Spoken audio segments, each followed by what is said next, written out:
నమస్తే అండి రామారావు గారు. నమస్తే. రామారావు గారు, నిన్న జరిగిన ఎపిసోడ్ అంతట్లోనూ మంచు గారి ఫ్యామిలీలో మంచు తుఫాను చెలరేగిందనే చెప్పుకోవచ్చు ఒక రకంగా చెప్పాలి అని అంటే.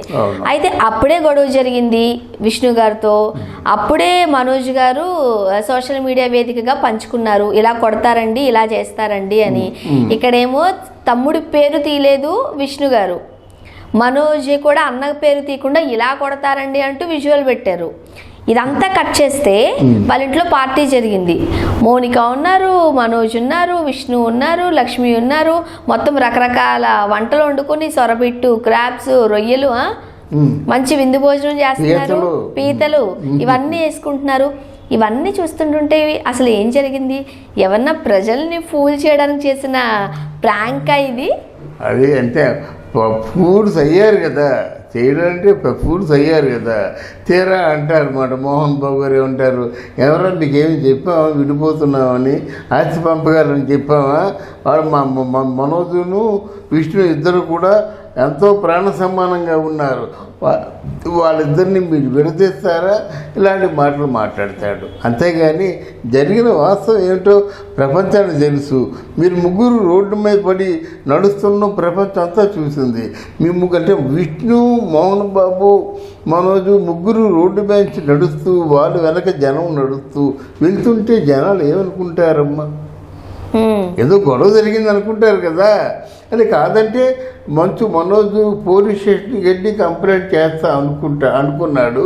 అది జరగకుండా చేశారు. మనం వాళ్ళే కూర్చొని అది వాళ్ళకున్న తగాదా ఏమిటో, వాళ్ళకున్న ఆంతరంగిక సమస్యలు ఏమిటో వాళ్ళే.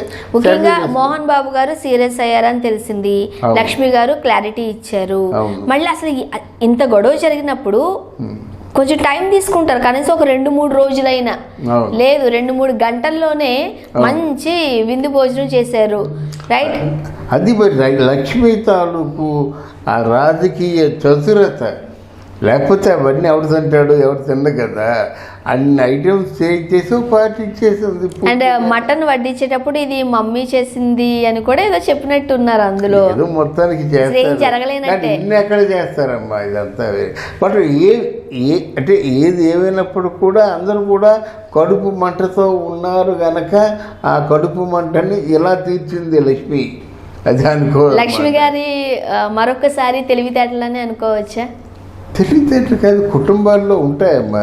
ఇప్పుడంటే మనకి తగ్గాయి, కానీ పూర్వం కుటుంబాల్లో ఈ అంటే ఆడపడుచు అనేది చాలా ప్రధానమైన పాత్ర వహించేది మనకి. అలాగే మేనమామ కూడా ప్రధానమైన పాత్ర వహించేవాడు అన్నమాట. మేనమామ అంటే తండ్రి తర్వాత తండ్రి లాంటి వాడు మేనమామ. ఆడపడుచు అంటే తల్లి తర్వాత తల్లి లాంటిది ఆడపడుచు. కనుక ఆ పాత్ర వహించడంలో తప్పేం లేదు. అండ్ ఇప్పుడు మోహన్ బాబు గారి ఇంట్లో ఆస్తి పంపకాలు అంత వస్తుందా ఇంత వస్తుందా అని అంటున్నారు. ఆయనకి 3 బిడ్డలు, తల్లిల విషయం పక్కన పెడితే కదా, లక్ష్మి గారికి అయితే ఇవ్వాల్సినంత ఇచ్చేసే ఉండుంటారు, బ్యాలెన్స్ అయితే ఏమి ఉండకపోయి ఉండొచ్చు. అలాగే ఎందుకు అనుకుంటావు అని అనుకుందాం. పోనీ కూతురికి ఇవ్వాల్సిందే ఇచ్చేసారు.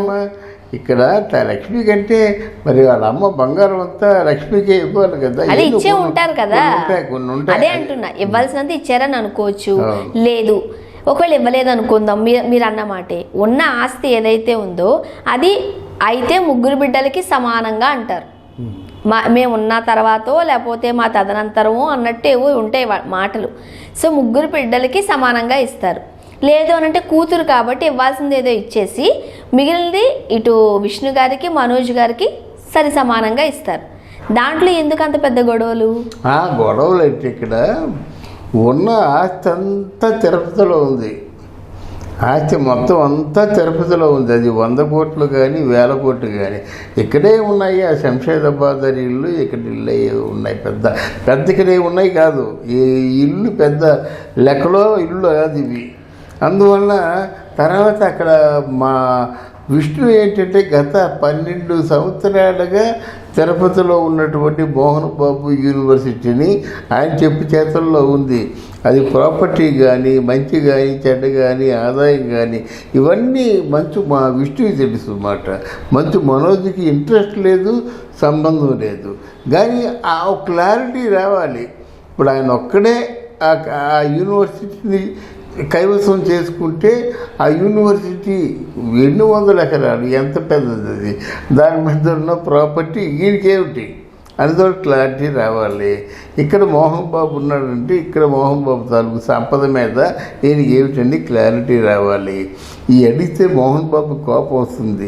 మోహన్ బాబుకే కాదు, ఏ తండ్రికైనా కోపం వస్తుంది. అయితే నీ బతికి ఉంటుండగా మీరు వాటాలు వేసుకుంటారా, నేను పోయిన తర్వాత చేసుకోండి, అంతేగాని నేను బతుకుంటుండగా ఇలా మీరు వాటాలు వేసుకోవద్దని చెప్తారు. ఏ తండ్రి అని అదే చెప్తారు. కానీ యాక్చువల్గా చాలా మంది చెప్పే మాట, తల్లిదండ్రులు ఉండగానే అవును, ఏ బిడ్డకి ఏది చెందాలి, ఏ బిడ్డకి ఏది వెళ్ళాలి తదనంతరమే. బట్ వాళ్ళు ఉండగా సమపాళ్లలో భాగించి పక్కన పెట్టడమే మంచిది అని కొంతమంది అభిప్రాయం. కానీ అది ఈగోలు అడ్డం వస్తాయమ్మా, అది ఈగోలు అడ్డం వస్తాయి. నేను బతుకుంటుండగా మీకు ఆస్తులు కావాలా అంటే ఇదంతా నాది, నా తదనంతరం మీరు తీసుకోండి అనేవాళ్ళు చాలామంది ఉన్నారు. అంటే ఆత్మాభిమానం ఉన్నవాళ్ళు అలాగే అంటారు. ఇక్కడ ఏమైందంటే కేవలం లోపాయికారంగా ఎవరికున్న ఆలోచనలు వారికి ఉన్నాయి. అది క్లారిఫై చేసుకోవడానికి పెద్ద గొడవలు వస్తున్నాయన్నమాట. ఏదో మరి ఆ మోహన్ బాబు ఒక మాట నిదానంగా కూర్చొని ప్రశాంతంగా ఆలోచించి ఒక మాట అనేసుకుంటే కూడా ఉండదు అన్నమాట జనరల్గానే. ఒకవేళ లేకంటున్నా తప్పుని చల్లారి సాయంత్రం పార్టీ ఈరోజు తీసుకున్నా రేపైనా మళ్ళీ స్టార్ట్ అవుతుందిగా, రేపైనా ప్రాబ్లం స్టార్ట్ అవుతుంది కదా, రేపైనా ఈ ప్రాబ్లం పరిష్కరించుకోవచ్చుగా. సినిమాల్లో ఎన్నాళ్ళు ఉంటారండి? ఇప్పుడు సినిమాల్లో 10 ఏళ్ళు సినిమాల్లో ఉంటారు, అయినా ఇప్పుడు సినిమాల్లో రాణించడం చాలా కష్టం. అదేదో వాళ్ళ అదృష్టం బాగుండి ఆ తారక్ కానీ రామ్ చరణ్ కానీ ఎట్లా అల్లు అర్జున్ కానీ రాణిస్తున్నారు. కానీ మిగతా వాళ్ళకి అవకాశాలు ఎక్కడేమ్మా? నాని సినిమాలు యాక్ట్ చేశాడు, మళ్ళీ 1 సంవత్సరం 2 సంవత్సరాల వరకు అవకాశాలు రాలే కదా. ఏదో రేపు నెలాఖరికి దసరా రిలీజ్ అవుతుంది. అలా మిగతా నాని రేంజ్ ఆర్టిస్ట్కి ఏమైనా వేషాలు ఉన్నాయా? శ్రీకాంత్ హీరో చేశాడు, ఏమైనా వేషాలు వచ్చాయా? కనుక ఇప్పుడు ఎవరైనా సరే చిన్న చిన్న సినిమాలు చేసే వాళ్ళకి నాగశౌర్య, రాజ్ తరుణ్ వీళ్ళు వేషాలు ఉన్నాయా? అలా పెద్దవాళ్ళకి తప్ప మిగతా వాళ్ళకి వేషాలు ఎక్కువ ఉన్నాయి. ఎక్కడున్నాయి? కనుక ఇప్పుడు ఎవరు మన మనోజ్ కూడా పెద్ద వేషాలు వచ్చేసి సూపర్ స్టార్ అయిపోతారనేటువంటి ఆలోచన లేదు. ఏదో వ్యాపారాలే చేసుకోవాల్సింది, కానీ అంత ఆ స్థాయికి వెళ్ళిపోయి ఇండస్ట్రీని సినిమాల మీదే నమ్ముకుని బ్రతకడం అంటే మాత్రం కష్టమే. అంతే కదమ్మా, చూస్తున్నాం కదా. లేదు, చాలా డేంజరస్ పొజిషన్లో ఉన్నాం. అది మళ్ళీ వేరేగా మాట్లాడుకున్నాం. సినిమా పరిశ్రమలో నటుడుగా వచ్చేవాడు చాలా డేంజరస్ పొజిషన్లో ఉన్నాడు. అది ఓకే. సో ఎట్టకేలకు ఈ గొడవలు అయితే సద్దు మణగి లేవు అంటారు మీరు? అది అంతర్గతంగా కోల్డ్ వార్ ఎప్పుడు స్టార్ట్ అవుతూనే ఉంటుంది. లక్ష్మి లాంటి తోడబుట్టు వచ్చినప్పుడు మొత్తం ఇద్దరిని ఒకటి చేసుకొని తల్లిలాగా ఆదరిస్తూ ఉంటుంది, పర్వాలేదు. కానీ లక్ష్మి మాత్రం ఎంతసేపును మనోజ్నే కౌన్సిలింగ్ చేసి మనోజ్నే ఒప్పిస్తుంది, కానీ విష్ణుని ఒప్పించలేదు. ఎందుకంటే విష్ణుని ఎవరూ ఒప్పించలేరు. ఎందుకంటే ఆ మోహన్ బాబు కూడా ఒప్పించలేడు. ఇంతకాలం వాడేమో ఇల్లు వదిలి వెళ్ళిపోయాడు, ఇంతకాలం చూసిందంతా నేనే కదా అంటాడు. అంతే కదా, 6 సంవత్సరాల ముందు ఇల్లు వదిలి వెళ్ళిపోయాడు. ఈ తాలూకు బరువు బాధ్యతలు, స్కూలు గీలు అంతా చూస్తుంది నేనే కదా, నన్ను అంటావేంటి, బాధ్యతలు పంచుకునేవాడిని అంటాడు. చూడాలండి ఏం జరగబోతుందో.